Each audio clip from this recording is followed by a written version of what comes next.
نحمده ونصلي على رسوله الکریم اما بعد۔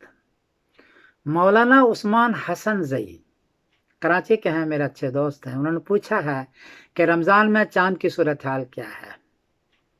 جواباً عرض ہے کہ 1 اپریل بروز جمعہ کو انڈیا میں چاند کی اونچائی ہے 2 ڈگری، برما میں چاند کی اونچائی ہے 1 ڈگری، بنگلہ دیش میں چاند کی اونچائی ہے 1 ڈگری، کراچی میں چاند کی اونچائی ہے 2 ڈگری اور پشاور میں چاند کی اونچائی ہے 1 ڈگری۔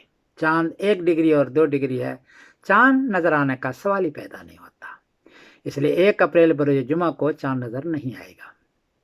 2 اپریل بروز سنیچر کو انڈیا میں چاند کی اونچائی ہے 14 ڈگری، برما میں چاند کی اونچائی ہے 13 ڈگری، بنگلہ دیش میں چاند کی اونچائی ہے 13 ڈگری، کراچی میں چاند کی اونچائی ہے 14 ڈگری اور پشاور میں چاند کی اونچائی ہے 13 ڈگری۔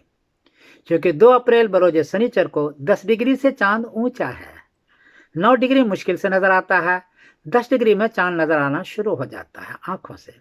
یہاں 10 ڈگری سے زیادہ ہے 14 ڈگری اور 13 ڈگری ہے پشاور، کراچی وغیرہ میں، اس لیے چاند 2 اپریل بروز سنیچر کو نظر آئے گا، واضح نظر آئے گا، دیر تک رہے گا۔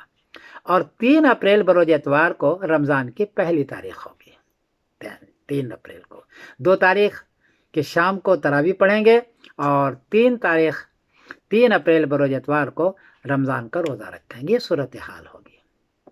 اس اعتبار سے 28 اپریل بروز جمعرات کی جو شام آ رہی ہے، 28 اپریل بروز جمعرات کی جو شام آ رہی ہے وہ شب قدر کی رات ہوگی اور 29 اپریل بروز جمعہ کو 27 رمضان ہوگی۔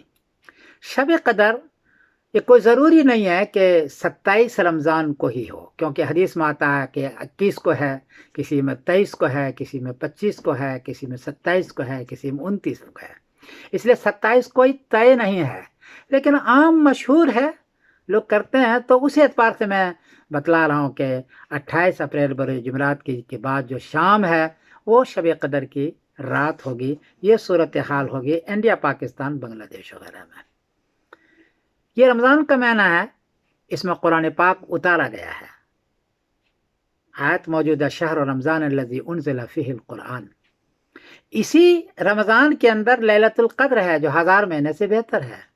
ان انزلناہ فی لیلۃ القدر، کہ ہم نے اتارا اس قرآن کو لیلۃ القدر میں جو رمضان کے مہینے کے اندر انشاءاللہ العزیز ہے۔ اور فرض روزہ